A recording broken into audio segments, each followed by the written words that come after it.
Fair और transparent होते हैं। और सुप्रीम कोर्ट ने जो डायरेक्शंस दी और हमने भी जो पटिशन दायर की थी वो हमने 2 मार्च को की थी, जो 3 मार्च के बड़े इलेक्शन से पहले की थी। और उसकी वजह यही थी कि इलेक्शन चोरी होने से पहले सत्यापाप किया जाए। तो उस हिसाब से जब हम बार बार आ रहे हैं और हमारी प्रेयर भी ये थी कि इलेक्शन हुआ, सबको पता था, पहले से मालूम था कि चोरी हो रहा है। 20 सीटों की बात हुई, जरदारी साहब ने आके एक प्रोग्राम में कह दिया कि हमने तो 20 सीटों का कहा था, डिफरेंस 5 का आया है। जो वीडियो लीक हुई है उसमें अली हैदर गिलानी खुद कह रहे हैं कि 20 सीटों के लिए।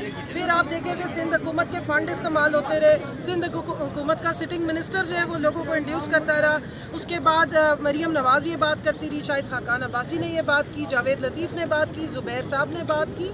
कितनी आपने एविडेंसेस और उठानी है? तो उन्होंने उस बेस पे तो उसको एडमिट कर लिया है।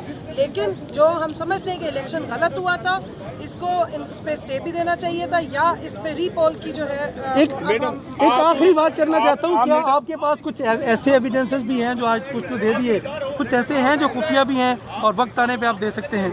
जो हमारे पास मौजूद था हमने दे दिया। खुफिया एविडेंसेस अगर चाहिए तो इलेक्शन कमीशन के पास इख्तियारात मौजूद है, वो अपनी तहकीकात करें।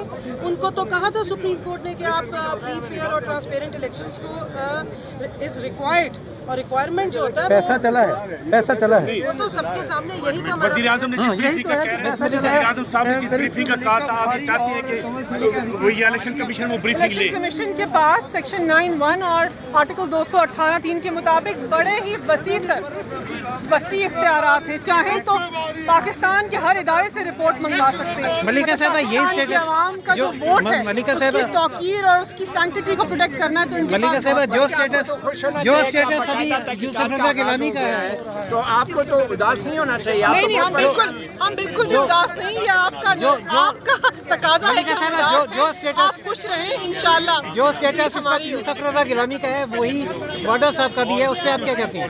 यूसुफ वाडा साहब सेनेट चेयरमैन का इंतखाब लड़ रहे हैं। जमहूरियत होनी चाहिए, उनकी मैं समझती हूँ बहुत बड़ी तौहीन है और ऐवान बाला की तौहीन होती है। चूँकि अब सेक्शन 9 के तहत इन्होंने खुद कॉग्निजेंस ले ली हुई है इस चीज़ की।